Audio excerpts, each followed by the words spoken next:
Hi everyone, कशा मित्रांनो तुम्ही बघा पर्यटन मॅथ अँड कॉमर्स कोचिंग क्लासमध्ये आपल्या संपूर्ण विद्यार्थ्यांचं हार्दिक स्वागत आहे। तर बघा विद्यार्थी मित्रांनो, एकदम मराठीमध्ये आणि चांगल्या भाषेमध्ये आपण बघत आहात की 11वी क्लासेस पुस्तकपालन आणि लेखाकर्मक कीर्तन नोंदणीचे नियम। आपण काय बघत कीर्तन नोंदणीचे नियम काय बघता आपण कीर्तन नोंदणीचे नियम।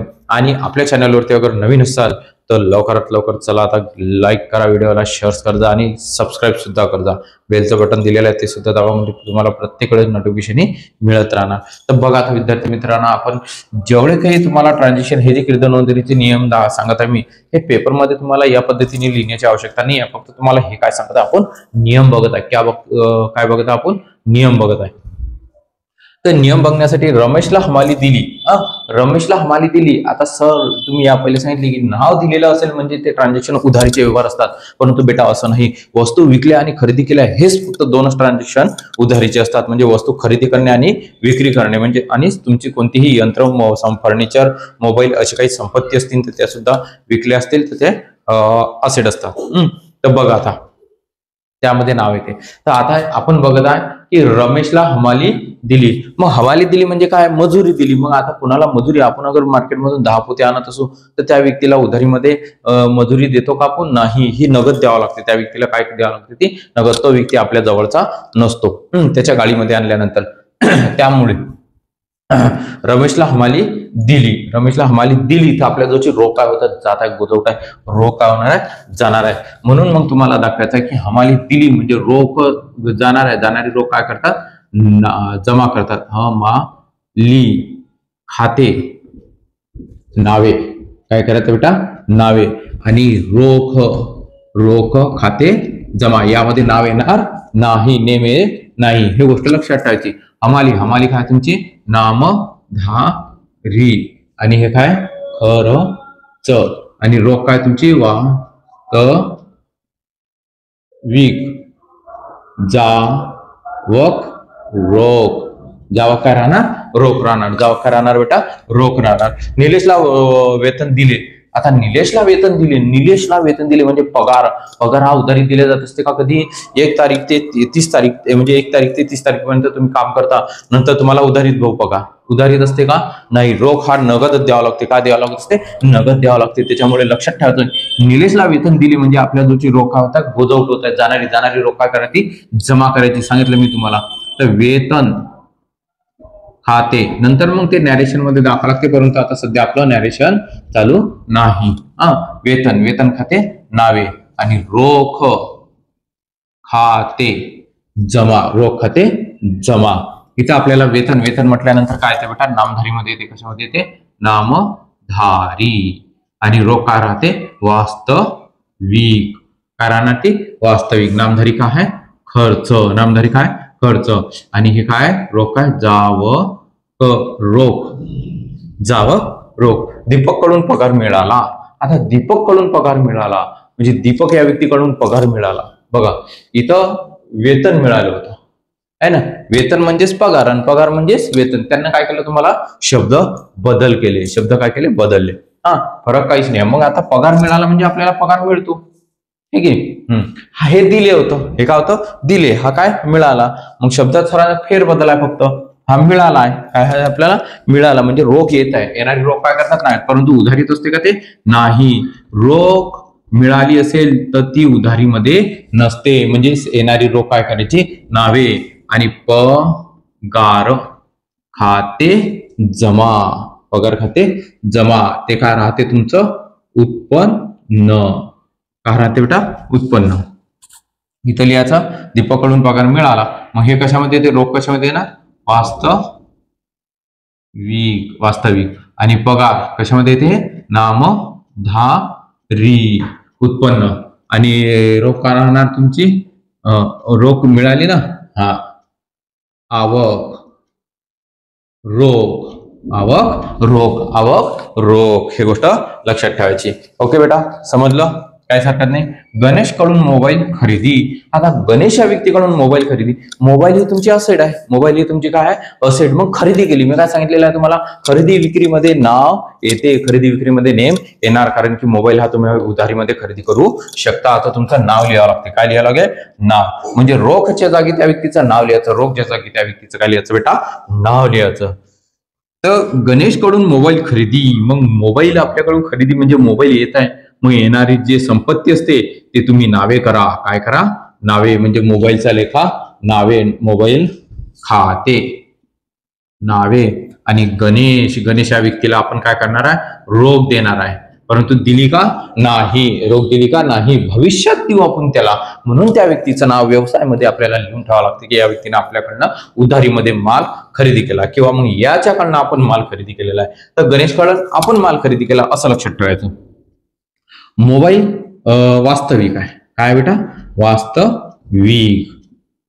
वास्तविक. गणेश कोण आहे? वैयक्तिक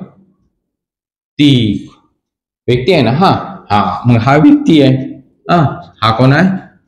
आणि आवक. समजा आवक मोबाईल आहे की नाही. वैयक्तिक. वैयक्तिक म्हटल्यानंतर खरेदी. मग आपण खरेदी म्हणजे काय होणार आहे? आपण त्या व्यक्तीकडनं तर आपण तो काय होणार आहे? देणार आहे. म्हणजे गणेश काय होणार आहे? देणारा. लाभ. सॉरी लाभ देणारा. लाभ देणारा. लाभ देणारा. खरेदीच्या वेळेस लाभ देणारा. मोबाईल खरेदी. अलग लक्षात. समजलं बेटा? मोबाईल आपल्याकडे येत असेल तर म्हणजेच आपण काय करतो? मोबाईल खाते नावे, गणेशचे खाते जमा, वास्तविक, वैयक्तिक, आवक, मोबाईल आणि लाभ देणारा. त्यानंतर गजाननला मोबाईल विकला. आता विकला तर तो घेणार आहे, आपण देणार आहे. तो घेणार. खरेदीच्या वेळेस आपण कोण होतो? देणार. खरेदीच्या वेळेस तो देणार होता, म्हणजे गणेश देणार होता आपल्याला. कोण देणार होता? गणेश आपल्याला देणार होता. गणेशने आपल्याला मोबाईल दिला. आता आपण गजाननला मोबाईल विकला म्हणजे तो घेणार आहे, व्यक्ती घेणार आहे ना. आता हा उधारीचा व्यवहार आहे. कोणता व्यवहार आहे हा? उधारीचा व्यवहार. कोणता व्यवहार दिलेला? उधारीचा. मग सर उधारीचा व्यवहार कसा ओळखायचा? यामध्ये विक्रीमध्ये काय दिलेलं आहे तुम्हाला? नाव दिलेलं आहे बेटा. काय दिलेलं आहे तुम्हाला? नेम दिलेला आहे. अगर नाव दिलेलं असेल तर याचा अर्थ तो व्यवहार कोणता राहतो? उधारीचा. म्हणजे खरेदी आणि विक्रीमध्ये. विकला. गजाननला मोबाईल विकला, मग उधारीचा व्यवहार आहे. विकला तर आपल्याकडे रोख येते, परंतु आली का? नाही. म्हणून मग गजानन खाते नावे. गजानन खाते नावे. गजानन खाते नावे. आणि मोबाईल खाते जमा. मोबाईल खाते जमा. मोबाईलचा खाते काय करायचा? जमा. गजानन कोण आहे? वैयक्तिक. मी काय सांगितलं तुम्हाला? हा लाभ घेणारा. लाभ घेणारा. आणि मोबाईल काय आपली? वास्तविक. आणि जावक मोबाईल. जावक का राहणार? मोबाईल. म्हणजे आपण विकला म्हणजे जावक मोबाईल. अलग लक्षात.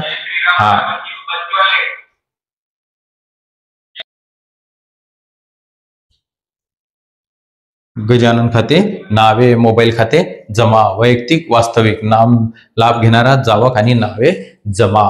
ओके. लक्षात. अगर कडून पैसे मिळाले. अगर हे व्यक्तीचं नाव आहे. अगर कडून पैसे मिळाले म्हणजे याचा अर्थ त्या व्यक्तीने आपल्याकडनं काय केलेले असेल? वस्तू खरेदी केलेल्या असतील आणि आपण त्याला विकलेल्या असतील. ओके. अगर कडून पैसे मिळाले. येणारी रोख काय करायची? नावे करायची. येणारी रोख काय करायची? नावे. रोख खाते नावे.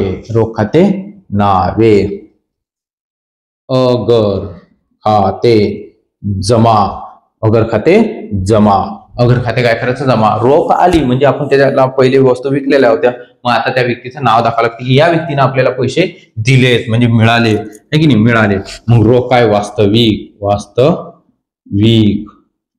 आणि अगर काय तुमचा? अगर काय राहणार सांगा? नामधारी. सॉरी, वैयक्तिक.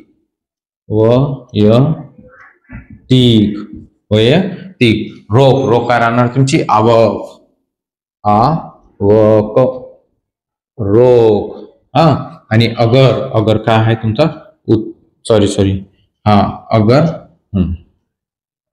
अगर हे नाव आहे, वैयक्तिक आहे की नाही? हा, वैयक्तिक. आता हा काय? लाभ देणारा, लाभ देणारा, लाभ देणारा. ओके. सारिकाकडून भाडे मिळाले. आता सारिका हे व्यक्तीकडून भाडे मिळालं, भाडे उधारीत मिळते का कधी? नाही, म्हणजेच त्या व्यक्तीचं नाव येणार नाही. भाडे मिळाले.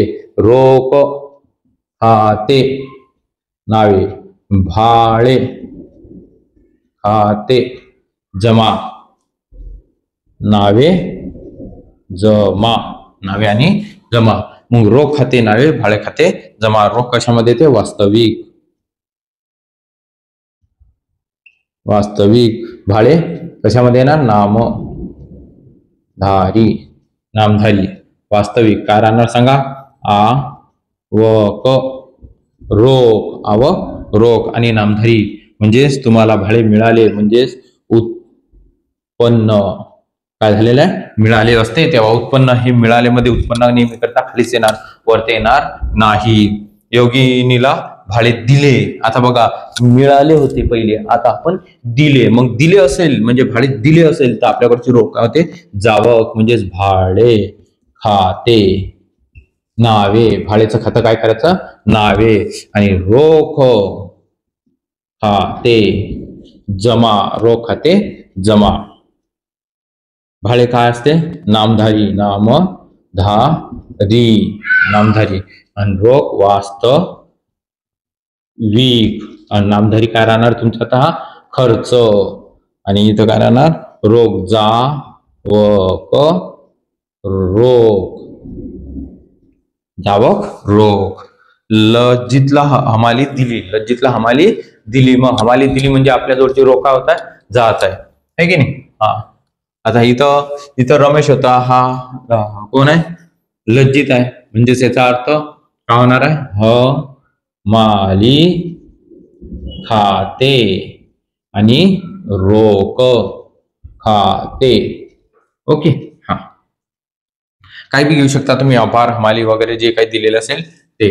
नामधारी आणि वास्तविक. नामधारी, वास्तविक. रोख काय राहते? वास्तविक. खर्च आणि वास्तविक म्हणजे जावक, रोख. नावे आणि जमा.